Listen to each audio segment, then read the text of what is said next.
Howdy fellas, Uncle Sasquatch and Jake. So in the last two segments we've decided on our powder charge and our ball, patch, and lube combination. Today we're going to look at seating the ball, sending that ball and patch home. You're going to need a short starter, and it's a good idea to invest in one that has a concave short start, or the short nib I should say, as well as a concave long end of that short starter, so that it fits the ball and you do a minimal amount of damage to that ball as you start it down the barrel. So you want to center your ball and patch over your muzzle, over your bore, and give it a whack with this end and a whack and push it with that end. Now, if you damage the nose or the front of that ball, it's going to probably catch the air and kind of give it a knuckleball effect. So you want to do is little damage to that as you can when you start it.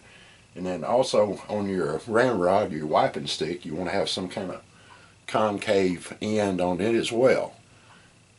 And on your Ramrod, it'd be a good idea if you're going to be shooting for accuracy to invest in some type of range rod.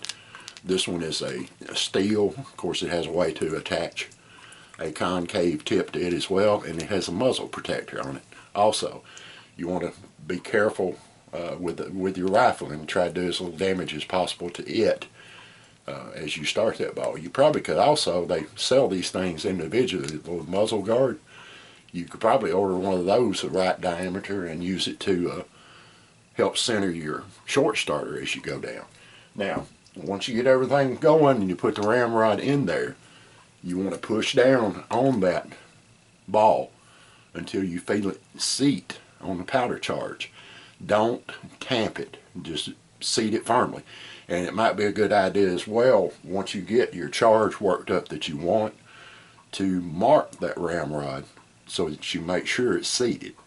You get a lot of experience loading, you'll feel when it's seating. It's somewhat of a bad situation if you short start a ball and you leave an air gap between the powder charge and the ball, because it could cause your barrel to explode. And that's something you don't want to happen. The main thing you want to do is load consistently. Do it the same way each time and every time.